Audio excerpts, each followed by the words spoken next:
Welcome to Accountable, where your business is our business.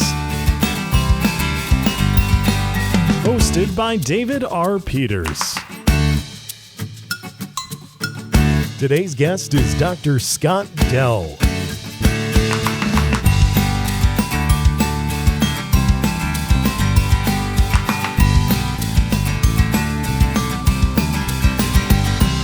Hi, everyone. Welcome to Accountable, the podcast for CFOs by a CFO. Hey, my name's Dave. Thank you so much for joining us this week. We have a great show lined up. Our guest this week on Accountable is Scott Dell. Scott is an assistant professor at Marion University in Florence, South Carolina. And the way that I met Scott is that he was doing what Scott does. He was helping students get exposed to the accounting profession. So I actually met Scott at SCAPA's Fall Fest, and he had brought a group of students to the conference. And the goal of that was really to just get students to start to get to know what the accounting profession was all about, to get them involved in some of the issues and some of the topics that were being spoken about at that conference. And so we got to talking a bit, and I think that Scott has some great perspective on some of the things that have really been challenging to our profession over the last few years, namely trying to get students involved in the accounting industry, trying to get them excited about what accountants do. So this week, we're going to be talking about all things student related. We're going to be talking about the new CPA exam. We're going to be talking about what is maybe keeping students from getting involved in accounting and what is causing them to maybe not take the CPA exam. At least not as many students taking the CPA exam now as there were before. And so Scott and I kind of delve into why that might be.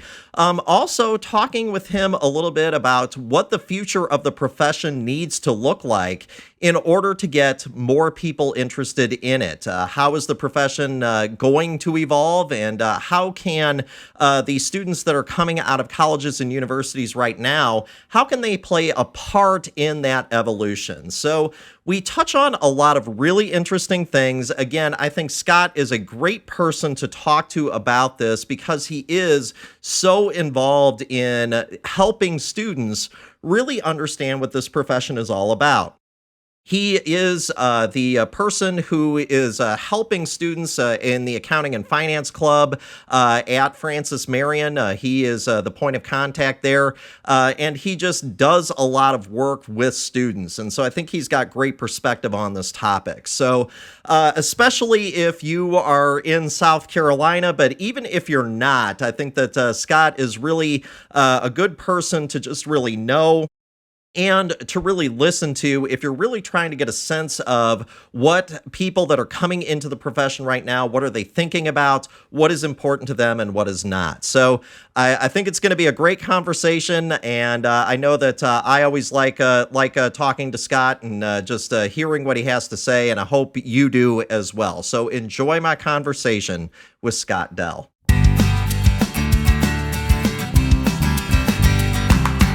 This week on Accountable, my guest, Scott Dell. Hello, Scott. Welcome to Accountable. David, honored to be here. Thank you.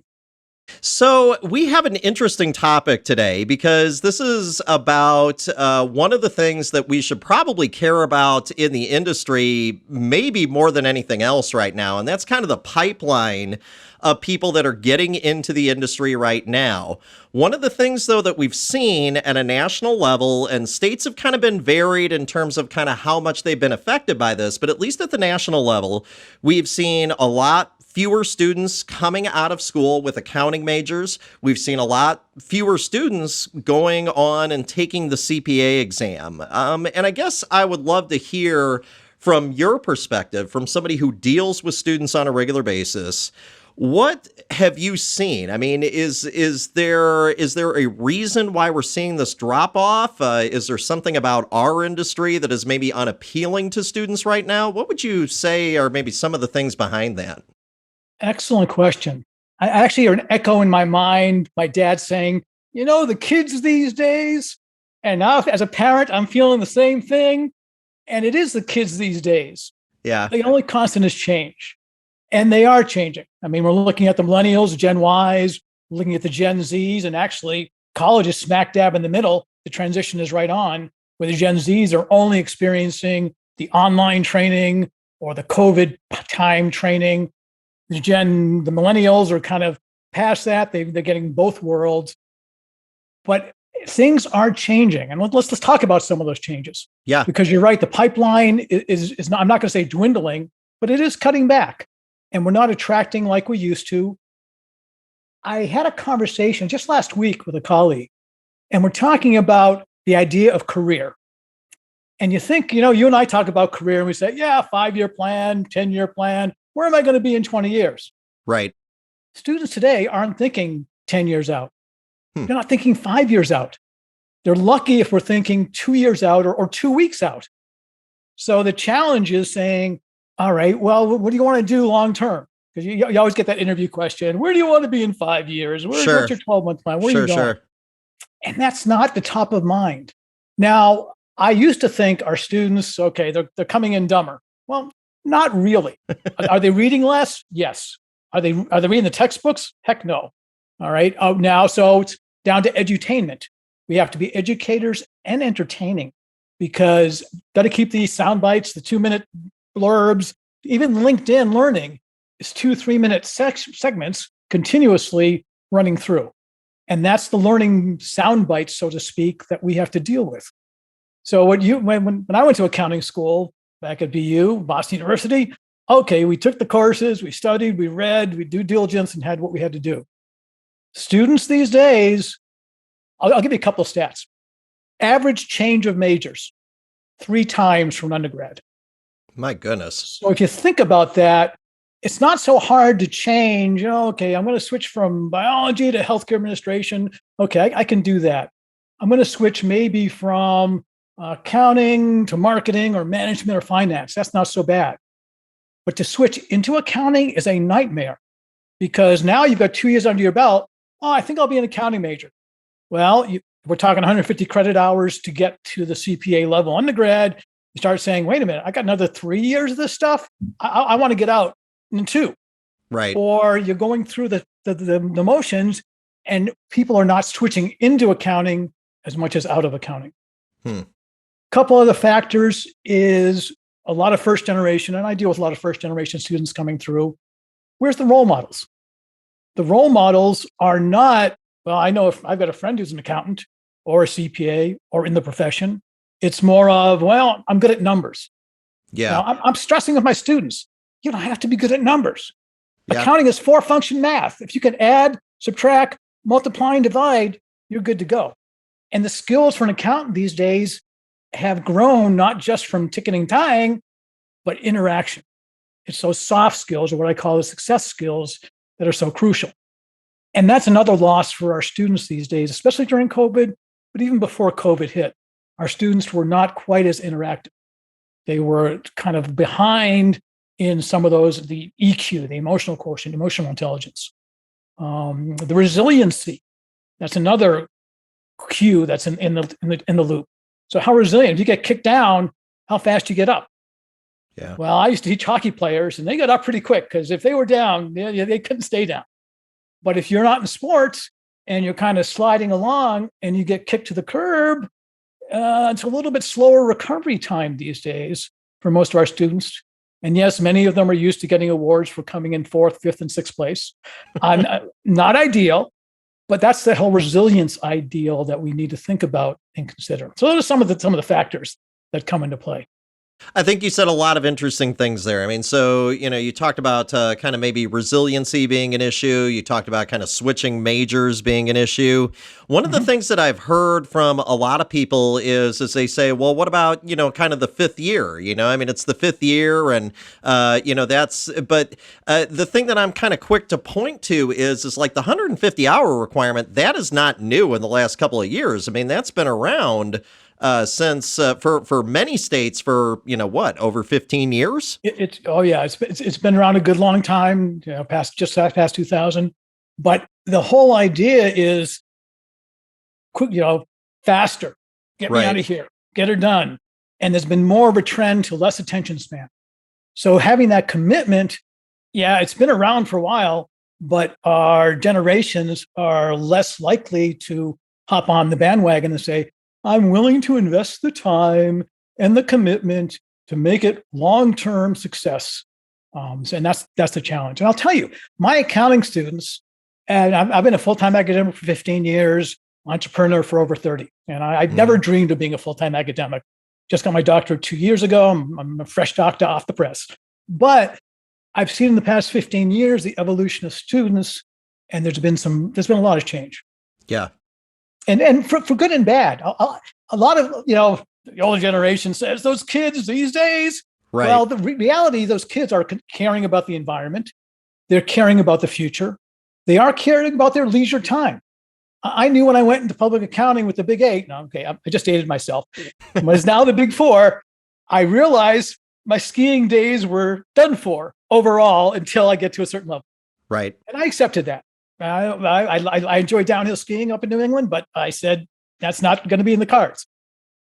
The kids these days are not willing to forego that. They want the flexibility. And a lot of maybe my generation, I'm a boomer, and they may be saying, these kids are soft these days. Well, yeah. I don't think they're soft. They're just different. And appreciating, viva la différence. There's a lot of, DEI, diversity, equity, inclusion.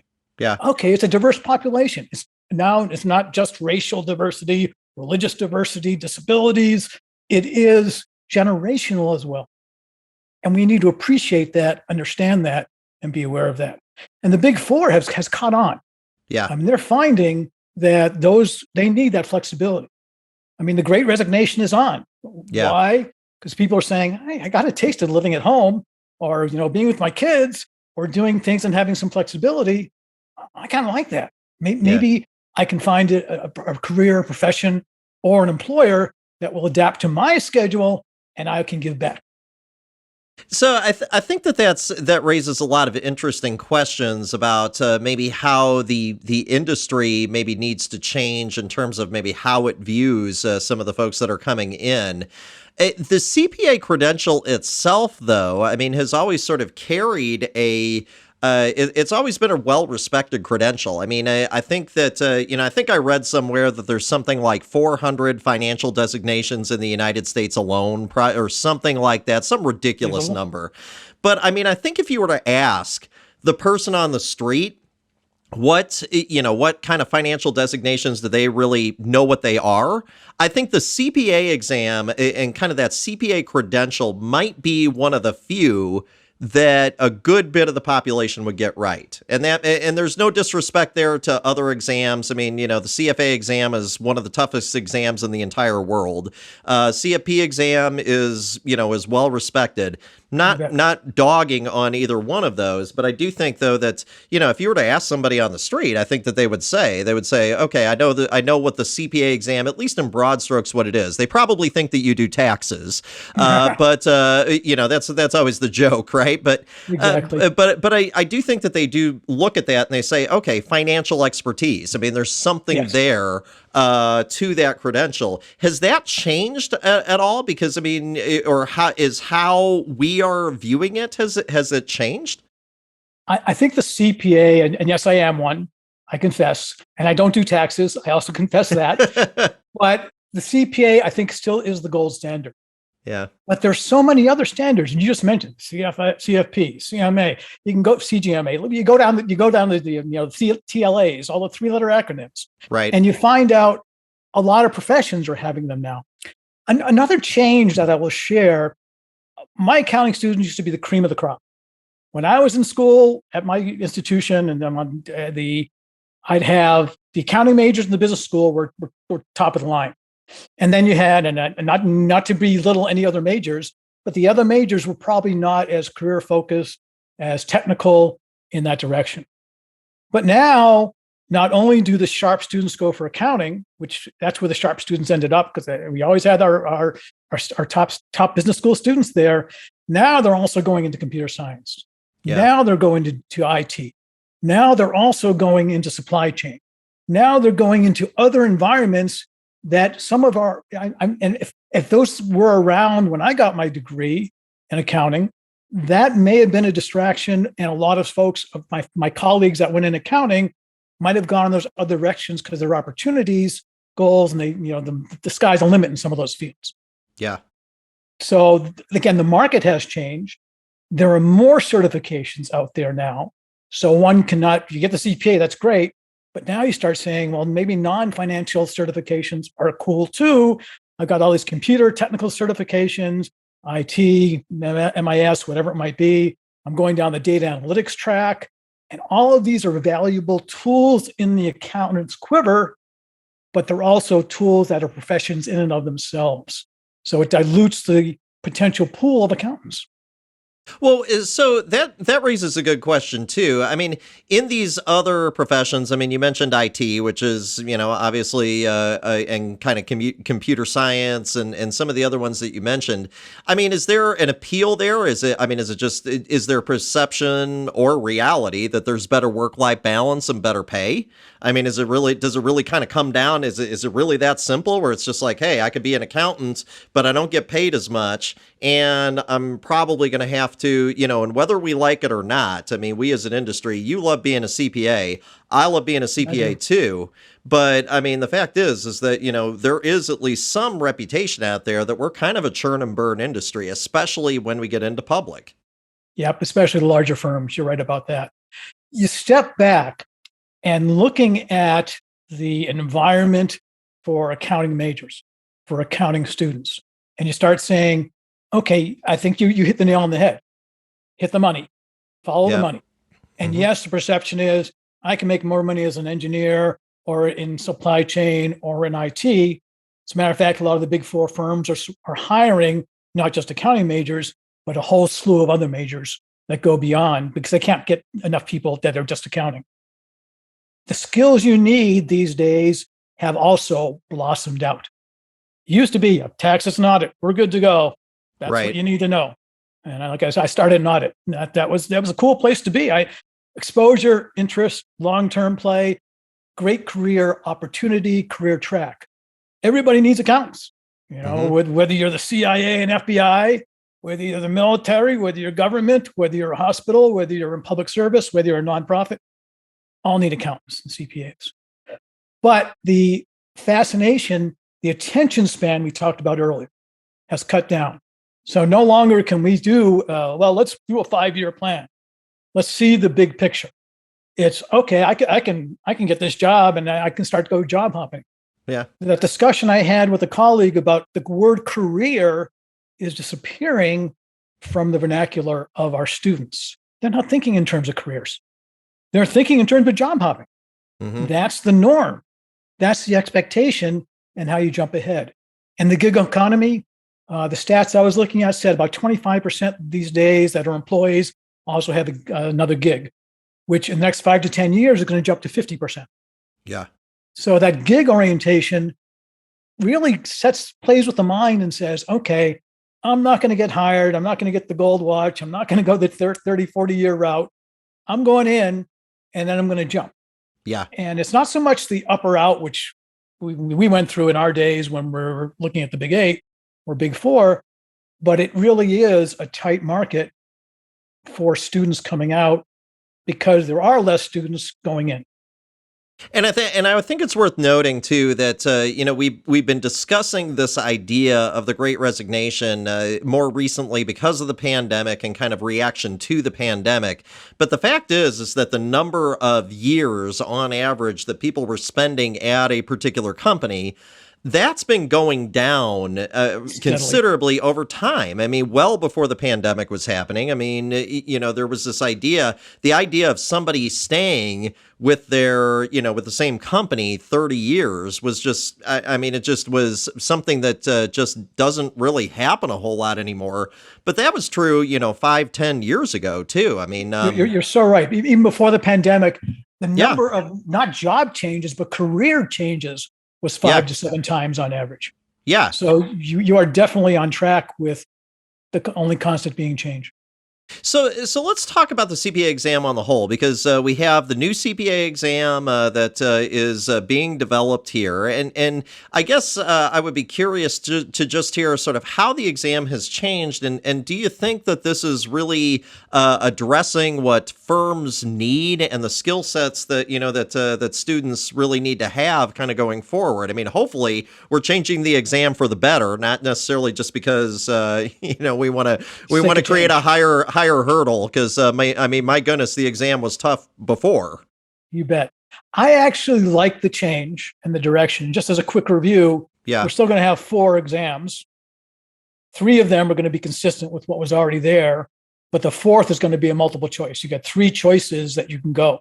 So you can go down the audit, the tax track, the IT track, and you will still be just certified as a CPA. You won't be a CPA with a specialty. You'll still just be a CPA, which means you don't have to take another exam to get additional certification. So I think the profession is recognizing change. They're also recognizing the need to pick up some different skill sets and some different directions and be aware of those that have those skills. Mm-hmm. So, because the CPA exam has been pretty generic. 500 of my closest friends were in the Boston Armory when I took the exam. 2.5 days. I didn't bring a slide rule, but it felt like a close. Yeah, but you get the idea that the change is we're taking them online. We've got the windows, we got the timing, and those are all positives and good. I always think the CPA had an identity crisis. Yeah, because it's not the law profession or the medical profession where you go to school and then you go to grad school to get that for 3 years or 4 years or more. It's not that you come out of undergrad and you're done as an accountant, but you have that extra 1 year that we're trying to tag, the extra credential we're trying to get you into. It does cost more. That 5th year, and by the way, all the stats that colleges use, they use a 6-year graduation rate. So, I was on a 5-year plan myself in the day, but 6 years to graduation, that's the stats you see about graduation success in universities these days. So 5-6 years, it's almost the norm because people are changing majors, they're changing directions, but a high percentage are dropping out with school loans before they even get to that 4th, 5th, or 6th year, which is another scary figure. That's bothersome to me to see that, because you're coming out with school loans and you don't have the credential to be able to pay those off. And I think that that's a good point too. Some of this probably is at least tied to kind of the higher cost of education as well. We can continue to see education go up, and that thought of that additional year. I have to imagine that probably plays into some students' decision as well. I could be in for another year of tuition and fees and all the things that go along with it, or I can jump out and maybe I could do something now. And I think that has to play in to at least some students' decision. Certainly, with me, I know that I paid for half of my undergraduate and all of my graduate school. So for me personally, I was counting pennies during school. I can't imagine that. And I think most people do that. I was just talking. It's the week before Christmas. I was talking to a student about 2 hours ago. She's working full time, and she's working full time through school. So 40-hour week. Now think about our students these days. We're saying they're on the attention span. They're not like our kids used to be or we used to be, and they're not, right? Because they're working 20 to 40 hours a week. They have 1 in 4 on average has a kid of their own, so they have family obligations. They have parental commitments. They have whatever it might be that's causing them to be distracted. So that's going to take away from their dedication and ability to focus on a career type major like accounting. Yeah. So that's another thing. It's not that their attention spans, I think, are dropping a bit, but I think it really is a case of too much on their plates and different pressures than we had. And yeah, we worked when we were in school too, but the tuition was a heck of a lot less. You know that. Right. And I think that that's a good point too. For those of you that are wondering kind of what that would be like. Think about, trying to study for the CPA exam now. Those of you that have been out in the accounting world for a little while, I know I've taken standardized tests and things like that. Later on in my career, I took the CFP exam. As an example, after I had been working for a while, I've also taken levels 1 and 2 of the CFA exam. Both of those, I mean, it's just brutally hard. It's harder to study. It's harder to really spend the time if you have all of these other things. If you have family obligations, you have work obligations, you have other things that you're doing that are arguably at least as important, if not more important in some cases. And so I do think that's a good point as well. We just started a program this year. I'm at Marion University here in Florence, South Carolina. It's called the Cma Scholars Program. What is it? It's the opportunity to take 2 exams, not 4, 2 exams for the CMA, and walk and have all the materials. We give out the scholarships, free resources, but getting the students into it is not as bad as keeping them in it. Yeah. Because they need to commit to study time. You're talking 80 to 100 hours per exam minimum. 80 to 120 is kind of the range for the CMA. And I actually like the CMA because it's broad-based. Mm-hmm. It's CPA is good, audit, tax, and some other focus, legal, ethics. But the CMA is a little bit more broad-based in finance, management, and more managerial accounting. So the opportunities is not just for accountants, but for finance majors and for management majors as well. So that's the kind of tools that we want our students to graduate with, a credential that we want them to have, the same way we want them to take their CPA exam right after or imminently after graduation.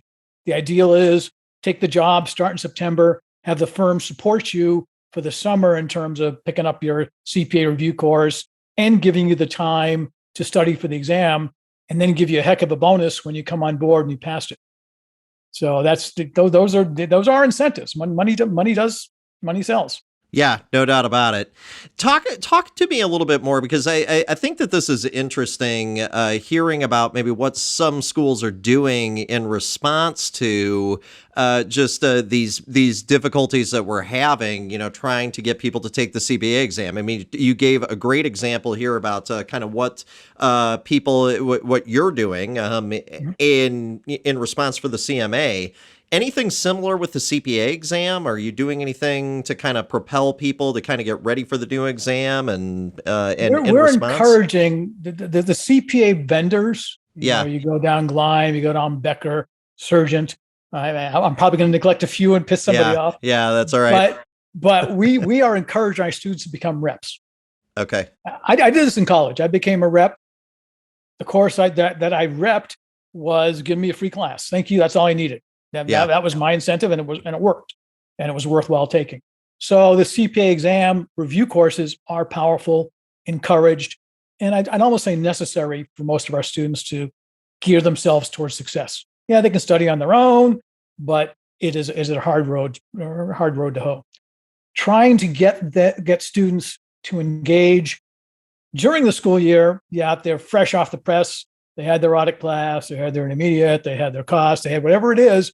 Yep, they are more current, and our push is to have them take the exam as soon as possible. Because if you wait 2 years, 3 years, it's like retirement planning. 100%. 10+% start when you're 21, or start when you're 18, even better. Yep. You wait till you're 28 or 30, you're starting a family, you got a mortgage and other payments to make. Where's the savings going to go? Ain't happening. And as well as I do, you start 18 to 26, you stop there, you're going to have more money than somebody doing 26 to 65. Sure. That's a fact. Sure. Because of the compounding. Yep. So start early, same thing for the CPA exam. One other fact we haven't talked about, and an interesting twist, is the male-female ratio. Yeah. That's flipped. It used to be college students, 60% male, 40% female. Now it's gone the other way. It's almost like Facebook versus LinkedIn. I mean, there's a flip there. Right. Yeah. And you start saying, okay, so what are we doing to attract females into the profession? Because there's more of them in college right now. And is accounting perceived as a male-dominated profession? And I might propose that to you, saying, yeah, I think so. Absolutely. Yeah, I still think even in 2021 there is a perception, even though to what you're saying there. I mean, there are more women right now pursuing majors in accounting, and A majority of our students are female as well in the accounting programs I'm in. but I think at least among the industry itself, I still think a lot of people look at it as a male dominated industry. I would I think agree that's with you. fair. Yeah. Yep. Yeah. I think that's interesting. And so, so we have maybe more women coming into the profession. So certainly we're doing something right there. Any guesses or any ideas in terms of what exactly is drawing them in there? Because, I mean, we talked about the time commitment and things like that. I mean, the time commitment for someone to take the CPA exam and I mean, women will have it just as tough as men will. I mean, so I'm not sure how are we drawing more women, do you think? Any idea? I don't know if we're drawing, I mean, as a percentage, yes, we're drawing more women because it's a bigger pool of women. Sure. Okay. I don't know if we're actually by the numbers drawing more as such, because I think, as I say, the distractions, not only of time management, of social commitments, family commitments, work commitments, but also other major options that they can dive into. I mean, I've had students switch into the accounting major. I've had them switch out, but they switch out to some of these other things of interest. Right. And again, that's consistent with the change of major structure that a lot of people are experiencing. And I'll probably get somebody to jump down my throat being sexist and saying, okay, Scott, you're politically incorrect, and I've been accused of worse. So that's okay. But so I'm prefacing my comments. But frankly, the profession needs to be more flexible, because you know what? I'm all in favor of paid leave for males and females for childbearing. Sure. Okay. But if the classics in the profession say, well, that's the guy doesn't have to take the time off, and the woman does, and you start going down that track. And then you start saying, well, obviously a woman has to take some time off. That's going to be a given if you want kids. And many are forgoing that too and choosing not to. Or they're getting married later in life. They got school loans they want to take care of. I mean, I've got 5 kids myself. That's an interesting track to talk to each one of them. And everyone has a different opinion. Yeah. But you look at that and start saying, well, again, as a profession, we need to adapt. We need to give in, and you start saying, well, this is the way it is. No. I'm doing something else. I don't need to go by your rules. I'm going to go by my rules because this is my life. Right. I feel this is what I need, and I need to honor that. I was in the Navy, and when I was at the Naval Academy, and when I chose to leave, that was my choice. Although the commandant of midshipmen thought that would be why are you leaving and why should you? I said, well, I need to take a year. I took a year abroad. I actually had asked and requested to take a year abroad and come back to the academy, and they said no. Yeah. And which I understand and I respect, and that was their choice. But then they said, well, why don't you stay? And I said, but I feel I needed this year. I took a year in Israel, and that was what I needed. And I always wanted to be in business, which is why I went to accounting. Yeah, sure. So yeah, I think that's all good points. So, I mean, one of the things that I hear every now and again, because I think a lot of times when I bring this subject up, I actually had a conference this past week where I mentioned to some people that I said the number of people entering into the accounting industry, I said, is dwindling, and they're shocked. I mean, even though that this has been happening for a few years now. I mean, this is not news. This isn't like, hot off the presses type stuff. And I say, the number of people taking the CPA exam are dropping. And again, a lot of people are just really surprised to even hear that, because I think even within the industry itself, I think we kind of have blinders on almost, from the standpoint that we just don't see some of these issues. Whoops. I think sorry about my dog. Right. There's insulation. Yeah. We're being insulated somewhat because, we're having trouble finding folks to fill the ranks of our firm, or we're looking to sell our firm and, be acquired. And that's not a bad direction to go. But you're right. A lot of folks are not immediately aware of what's going on right now or has been going on and it has been going on for a while. Yeah. I don't know about dwindling, but it is cutting way back. So the effect is long term. That's now. I mean, you look at 100 years ago, you had a 100-person company, you had 25 or 30 accountants. Yeah. Nowadays, you have a 100-person company, you might have 1.5 accountants. Yeah. Right. So the needs have changed as well from a company perspective, and public is going in a variety of directions as well. The skills are changing. Right. The same people you're talking to probably are generally aware that, well, entry-level positions ain't what they used to be, because the entry-level accountant is not doing bank recs. Yeah. Because the computer is doing the bank reps. Thank you very much. Yeah. And you're looking at trying to figure out, well, what does the entry-level accountant need to do? Well, they need to do third-year stuff, right? Not first-year stuff, right? When they walk in the door. So those are skill sets, and academia traditionally is 20 to 30 years behind the 8-ball. They've caught up. Now they're only about 10 years behind.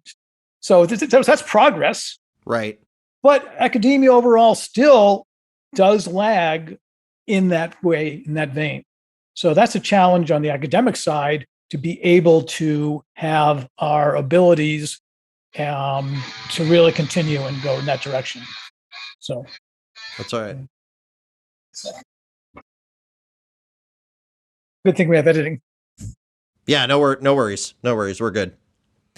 So I think all of that stuff I think is interesting. What if people want to help in this? I mean, because you have a lot of practitioners that are in the field that that again, like they typically, I tell people, I say, there's an issue, there's a drop in the number of people taking the CPA exam, and they say, oh my gosh, I can't believe that.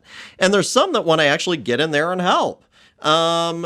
What can they do? I mean, what is a practitioner that's, working as, the controller of, XYZ company, and, what do they do? Are there ways for them to help sort of turn people back onto the profession? Or does the profession kind of just need to evolve and, there's certain parts of it that just kind of need to die? Yes and yes. We need the help. Pick up the phone, call your local accounting faculty member. Right. Call your local business school dean. Volunteer to get in the classroom. Yeah. There are accounting honor societies and accounting clubs at most institutions. Yep. I was 3 weeks on the job, and I was approached by a student saying, Dr. Scott, I really, I can tell you're committed to students and you enjoy working and doing what we do. We're trying to get this accounting club together. We're looking for an advisor. Yeah. Would you be it? And I said 3 seconds later, without a hesitation, student initiating club, I'm in. Got to get on that. Yep. And then I'm having students reach out to the community to get folks back in, whether it's on panels, whether it's as guest speakers, whether it's activities. They need to build those relationships and the rapport, because they get the exposure to the profession, and they've gotten wonderful receptions. Yeah. They have no problems, no need, and being able to have that interaction. And it's pretty powerful. As far as being able to reach out to, support your local accounting faculty member, give a call, go through the Association of CPAs. They have their education committees. They have the guest speaker routines. Those are probably places that will be really, really helpful if they could get out there and help and support. Set the example. Again, mentoring. Mm-hmm. We look at the folks that say, I don't have any exposure to an accountant. Right. Well, maybe, I'm here. Do you have 2 or 3 students that I could talk to? Could I be a guest in the class? Now, to be an adjunct faculty member, you really need a master's, but you don't have to be a master's level person to guest lecture, to be a guest participant, to have that exposure and to stimulate. I mean, my class, the accounting education hasn't changed in a lot as far as financial accounting, managerial accounting, intermediate accounting, cost accounting, audit, tax. You go down the track. Some of the laws have changed, rules have changed, and yes, GAAP has changed, but the need for excitement, interest, stimulation in the classroom has not changed. Yeah. We need that dynamic environment. And part of that dynamicism, I take a cop who's a fraud investigator, white collar crime, guest speaker in the classroom, have a CPA or a managing partner or a CFO. I used to be active in Financial Executive International, FEI. I was on the board and I was a career services chair. But I would be able to take up to 10 or 12 students once a month to an amazing event, the CFO of the Green Bay Packers, or a financial VP from GE would be a guest speaker, or a president of an insurance company. They'd have keynote speakers. They'd have an amazing meal, open bar if you are so inclined and you are of age. But these students could get exposure, and invite students to participate. And finally, give internships. Yeah. I mean, I told you I'm not a tax guy. Why? I managed an H&R Block office out of Sears in Boston undergrad and realized taxes weren't my thing. Yeah, okay, sure. It's more law. If I want to go law, I go to law school. But I love business. From that perspective, I went down the audit trail and not the tax trail.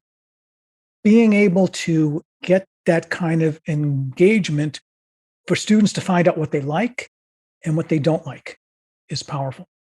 Maybe they'll be exposed to an industry like insurance or manufacturing that they wouldn't even have thought of going into and had no family exposure. And yes, we're back to first generation students, a lot more single parent families than have been when I was growing up. So those are the, again, limits and exposure that a lot of these folks have, and we need to give them more. And plus, what an opportunity, too. I mean, I distinctly remember my internship. I spent a couple of years working for a small tax firm in Gurnee, Illinois, and, I got to experience busy season kind of firsthand. And even though it wasn't, I was still going to school full time.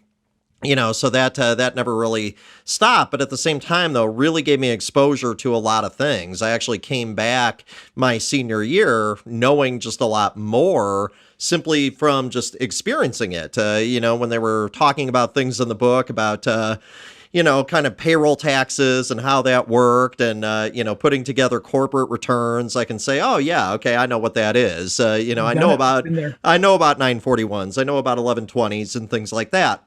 I think that you can really do something powerful there. I would also offer too, I do some guest speaking at Virginia Commonwealth University. I have also served as the person who has helped out with some of the committees in terms of outreach. I know that the Virginia Society of CPAs, also North Carolina Association of CPAs, and the South Carolina Association of CPAs, they all have programs where they have professionals going out to, various colleges, universities, clubs, and things like that, just like Scott said, talking to students. So if you're listening to this and this is something that you are inclined to do, there is opportunities to do that. I can vouch for all three of those states because I work with them closely. I would imagine that if you're somewhere else in the country, I would at least check it out because, the state CPA societies do a pretty good job of kind of getting around, especially in these states. And I met you at the South Carolina Association, and I became a campus champion. So I'm affiliated with SCAPA, representing them on campus, which has been powerful because we've had the CEO come out, and Chris has talked to our classes, our students, and our organizations, and that is really given some depth and some insight, some thoughts to folks that were going. I'll tell you, my last institute when I was in Wisconsin, my school required internships. Mm-hmm. I think that was golden. They were discussing, well, maybe we don't want to require. And I was saying, I'd require 2 if I could, because it's wonderful to learn what you don't like as well as what you do like. Yeah, good point. It is powerful. I've had students have great, the national stat, over 50% of the jobs of people graduating are getting their jobs from internships. Mm-hmm. Because they test drive you test drive them. Oh, that's kind of, a match made in heaven. We're in sync. Yep. Being able to do that is powerful. But as I said, also finding what you don't like. I had a student who had an internship, loved it, worked right under the controller, has been there 7-8 years, got to do all kinds of things from HR and payroll to receivables and payables, and got to acquisitions and saying, this is cool. And I said, great. They offered me a job. I said, super, you going to take it? He said, no. I said, okay, tell me more. Why not? Well, he's been there 7 years. There'll probably be another 15, 20 before I get his position. I don't want to wait. And I can't blame him. I see. So my quick comeback was, okay, well, what about your second internship? So that's you really want to have that multiple, and maybe you can be in the driver's seat on deciding where to go. If you have two offers, if that's a problem, that's a good problem. So then you can decide rather than be, well, I got the one offering, the bird in the hand, versus do I go out there and try to find something? Oh, no, I'll take the one I got, which is fine. Nothing wrong with that because it's a good experience. So those are opportunities. But open your doors. And interns, and these are paid internships. And there's nothing Absolutely free, no more. Yeah. No, I think that that's also a good point too. So let's talk about kind of what the future of the profession looks like. So, I mean, Scott, if you could wave sort of a magic wand and, kind of a look at the future of the profession and kind of where it's going and kind of what you want it to be, what does that profession look like to you? What are some of the things that maybe have gotten better, things that have progressed forward? What would you look at as kind of being our future? I'd call technology the big plus. Yeah. And what I mean by that, now the gold standard currently is Excel as a tool. That's a minimum these days.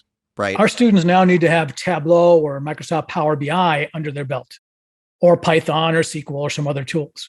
Now, do they have to be programmers? Not necessarily, but do they have to appreciate what programmers can do? Yes, because there are enough programmers out there to go. A broad base of exposure and experience. Yes, we need to focus. We're coming in an age of specialization. Doctors are doing the same thing. Lawyers are doing the same thing. But the challenge is we might have great specialized doctors, but we don't have enough family practice doctors to go around. The same thing in accounting. We are starting to get some heavy duty data analytics, which is cool. We're starting to get some heavy strategy management, whatever direction, audit, tax, computerized infrastructure. But the ability to have that bigger picture, and we need the tools that can have our students engage. I had our students involved in a global competition for a business simulation. Mm-hmm. And Francis Marion University, we represented the United States with 9 other countries around the world a year ago. So that was kind of cool because they were practicing business process. There were 10, 11 categories of stuff. There was an HR category, financial. And basically you were opening stores. You had logistics to worry about. You had pricing. You could buy at certain levels, sell at other levels, promotion, research and development. The simulations are kind of cool. And it's a gamification of education. Mm-hmm. So we need to attract our students into the game. Not that they're going to be doing taxes, which I frankly, I'm not a tax accountant. I'm not going to antagonize any of my colleagues that are, because if I have a question, I call my tax accountant. But the question being, how do we make that exciting and interesting? Because it needs to be exciting and interesting. Yeah. That's what we need to attract folks. Now, okay, back to the magic wand, what's the profession will look like.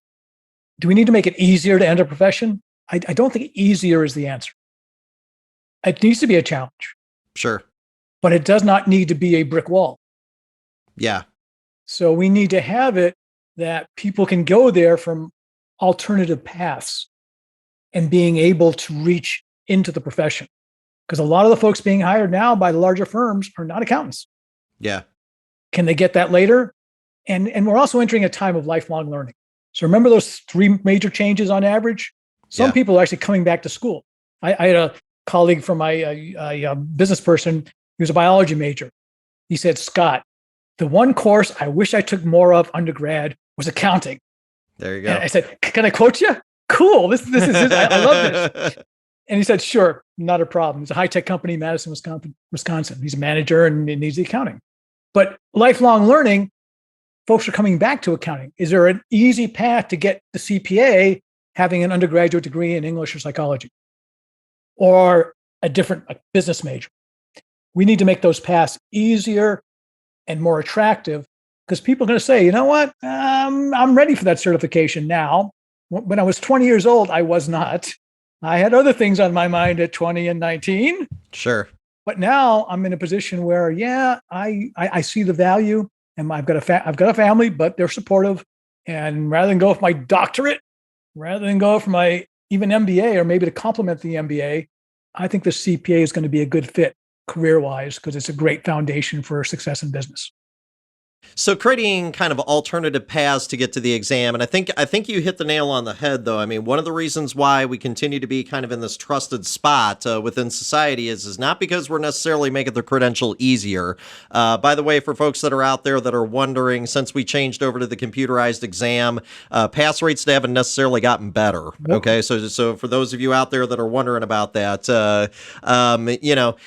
but trying to make it so that people can switch and still be a part of the profession. I think that's a good vision for the future, no doubt about it. So, Scott, if folks would like to talk to you about sort of anything that we discussed today, anything that maybe you have brought up to them, or maybe they're close to Florence, South Carolina, and they just want to maybe help you out a little bit, maybe of some of the things that you're doing at Francis Marion, how would they get a hold of you?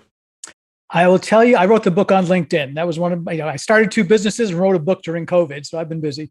There you go. I will start with my LinkedIn address, Dr. Scott Dell. Please reach out on LinkedIn. I would love to connect and be honored.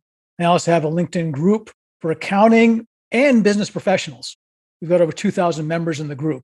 So it doesn't just contribute to me, but it contributes to the profession. It contributes to students around the globe. It is a global group. I would welcome a phone call. I'll give you my phone number, 608-446-1000, 608-446-1000. I tell my students they can call me 24/7 because I will let you know my phone sits in my office when I go to sleep. So if I'm up at 2 in the morning and you call, I just might answer it. And I've shocked some students doing that. Most don't call in those hours, but you're welcome to call me anytime or leave a message or send a text. And then scott.dell@fmarion.edu, FMARION.edu. But LinkedIn's going to be the, Dr. Scott Dell is where I'm listed.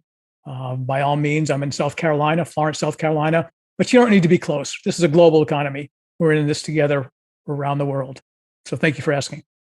Well, Scott, thank you so much for joining us. I think this has been a great conversation. So just thank you so much for your insights, and thank you for being on Accountable. I've enjoyed it. I thank you for your time, and hopefully we're making a difference.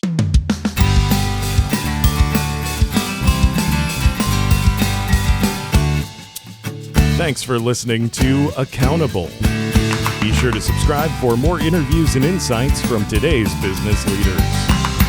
All tax preparation is performed by Peters Tax Preparation and Consulting, PC.